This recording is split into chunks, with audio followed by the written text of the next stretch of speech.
안녕하세요. 이번 시간에는 7번째 시간으로 해충 구제를 위한 약제에 대해서 말씀드리겠습니다. 자, 보통 우리가 해충을 잡을 때 가장 많이 사용하는 약제, 그래서 롱다운 플러스라는 제품을 잠깐 소개해 드리려고 하는데 거의 모든 약제들은 어쨌든 그 안에 살충 성분을 가지고 있는 그런 약제들입니다. 그래서 보통은 물에 희석을 해서 분무해서 사용하거나 또는 경우나 등유에 희석을 해서 연막 방식으로 사용을 하거나 그랬을 때 이 약재들을 봤을 때 가장 중요하게 여러분들이 확인할 필요가 있는 거는 이 안에 어떠한 살충 성분이 있느냐를 한번 자세히 볼 필요가 있습니다.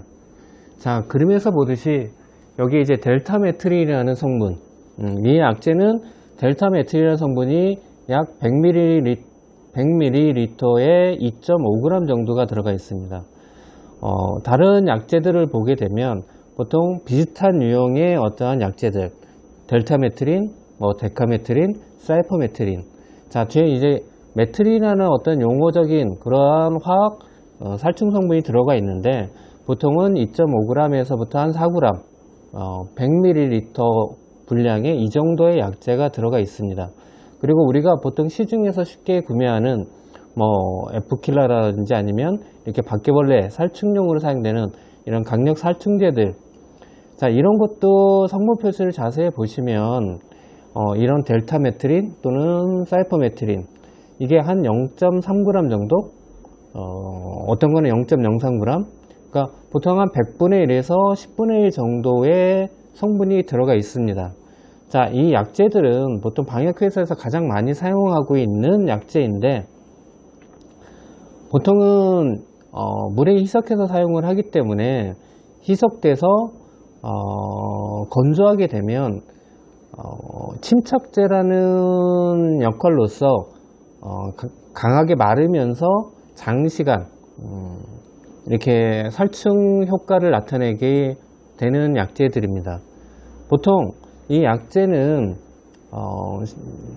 동물의 신경계를 자극을 해서 과흥분 상태 또는 그래서 질식사하게 만드는 역할, 그러니까 이거는 모든 동물에 다 적용이 되지만 그 중에서도 곤충류에 가장 극대화되어 있는 화학약품이라고 말씀드릴 수가 있고요. 다른 포유류나 이런 동물에는 굉장히 곤충류에 비해서는 1000분의 1 이하로 독성이 낮아서 사용하는데, 그러니까 우리가 일반적으로 사용할 때 독성이 굉장히 낮게 되어 있는 약재라고 볼 수가 있죠. 보통은 물에 녹아 있어서, 즉 물에 희석해서 바로 이렇게 사용했을 때 피부에 흡수되는 양 자체가 수용성일 때는 흡수가 굉장히 강하게 나타나고요. 건조가 되어 있을 때는 피부에 흡수되는 양이 굉장히 적어서 보통은 약재를 사용하고 나서 분무하고 나서 마르기 전에 직접적으로 만지는 것은 독성이 흡수될 위험성이 굉장히 높고요. 완전히 마른 상태에서는 피부로 흡수되는 양이 상대적으로 굉장히 적기 때문에 항상 이 약재를 사용하고 나면 완벽하게 건조가 된 이후에, 그러면 딱딱하게 경화가 되는 형상이 돼서 물로도 쉽게 지워지지 않아서 살충 효과가 굉장히 오랫동안 지속이 된다고 할 수가 있습니다. 자, 그 다음에는 우리가 바퀴벌레 잡을 때 앞에 보였던 이러한 살충 성분이 있는 약재를 직접적으로 분무로 해서 방제를 할 수가 있는 반면에 바퀴벌레는 먹이 습성을 이용해서 직접적으로 이렇게 살충제를 살포를 해서 분무를 해서 잡는 방식도 있지만, 이러한 독먹이제를 이용해서 이 먹이를 가지고 안에 들어가 같이 집단으로 하게 되면 훨씬 더 살충 효과가 극대화될 수가 있죠. 자, 여기서 소개되는 약재는 바이엘에서 나온 맥스포스 셀렉트 겔이라는 약재인데, 예전에는 우리가 컴배트라고 해서 붙이는 약재, 그러면 그 안에 독먹이가 들어가서 유인을 해서 똑같은 효과를 내지만 이 독모기제에서는 가장 중요한 게 바퀴벌레를 얼마나 잘 유인할 수 있는가. 그러면 굉장히 다양한 독모기제들, 보통 이렇게 시중에 나가면 이제 바퀴벌레 약이라서 이게 치약처럼 짜서 하는 것들이 대부분 독모기제라고 볼 수가 있죠.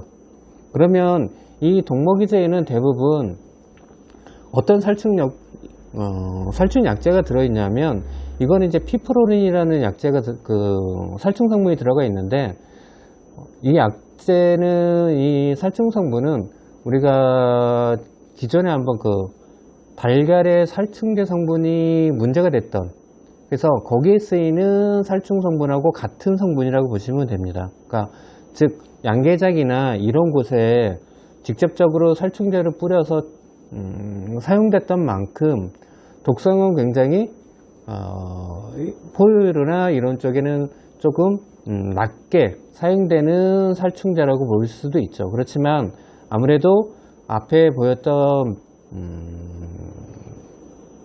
델타메틸이나 이런 성분보다는 좀 더 직접적인 독성은 좀 더 강하다고 볼 수도 있고요. 그래서 이 약제를 혹시 사용하게 되면 직접 손으로 만지는 것들은 굉장히 조심할 필요가 있고요.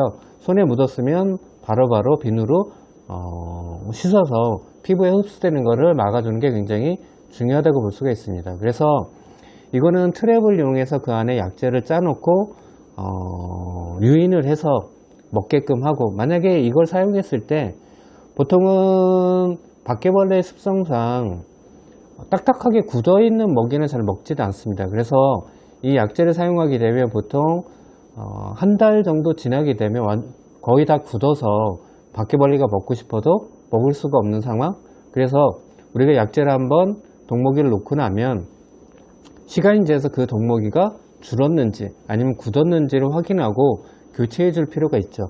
그래서 오랫동안 사용한다고 해서 바퀴벌레들이 이 먹이를 계속 먹는 게 아니고 경화되기 전에, 경화된 후에는 바로바로 교체를 해서 제대로 유인할 수 있게끔 사용하는 게 가장 중요하다고 볼 수가 있습니다.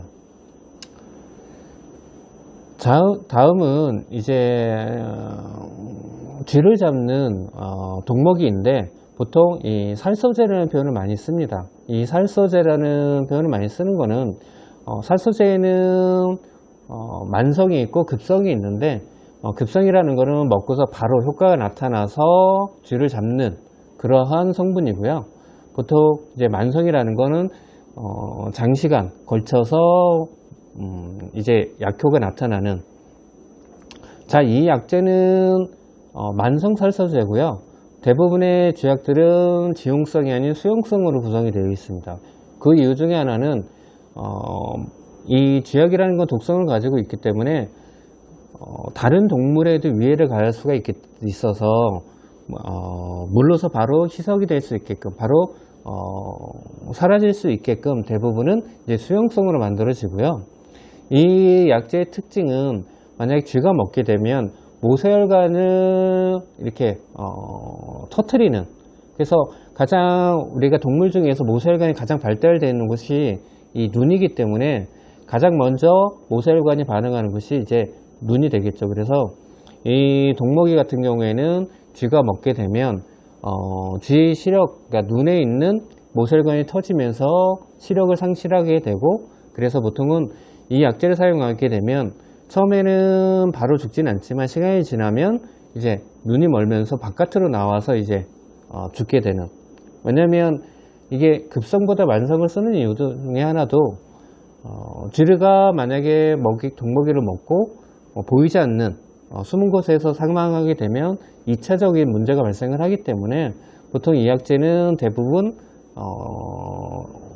먹고 사망할 경우에 바깥에 나와서 죽는다는 표현을 많이 하거든요. 그래서 이 약제 같은 경우는 이제 쥐를 잡을 때 가장 많이 여기는 주성분이 이제 플로쿠마펜이라는 그런 성분인데, 그래서 제품명 자체도 그 쿠마펜이라는 어떠한 약제 성분을 이용한 상품명을 사용한 제품입니다.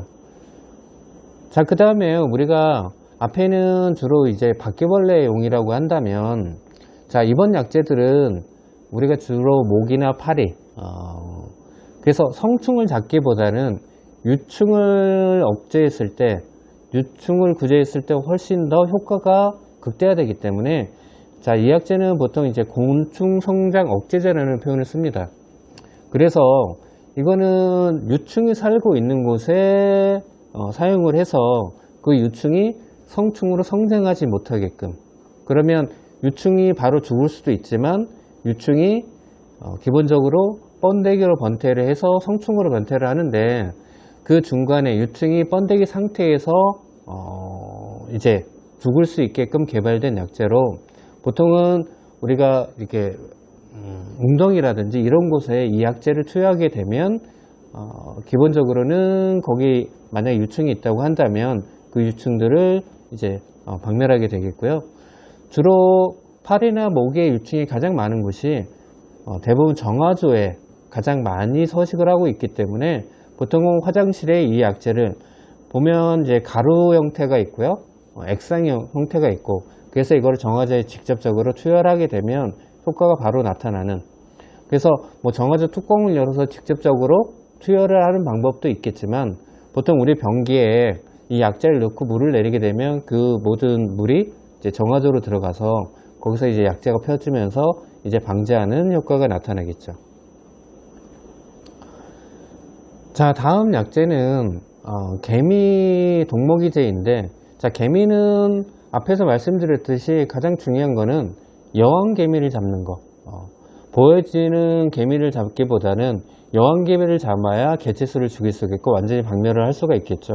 그래서 동먹이제를 가지고 개미들이 그 동먹이를 집으로 가져가 여왕개미와 같이 나눠 먹으면서 이제 집단적으로 여왕개미를 잡음으로 해서 이제 개미를 구제할 수가 있겠죠. 자, 그렇다면 보통은 이제 역시 이제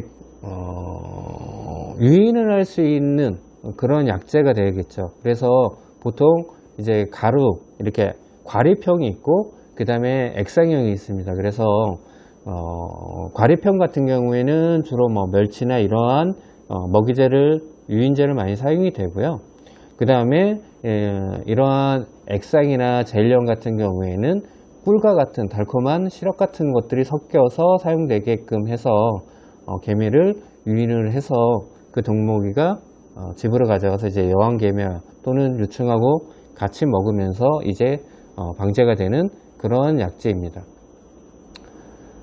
그 다음에는 이제 동먹이제, 쥐를 잡기 위한 동먹이제도 있지만, 이렇게 다양한 트랩들을 이용해서 요즘엔 주로 이렇게 끈끈이를 이용한 그러한 트랩들이 많이 나와 있고요.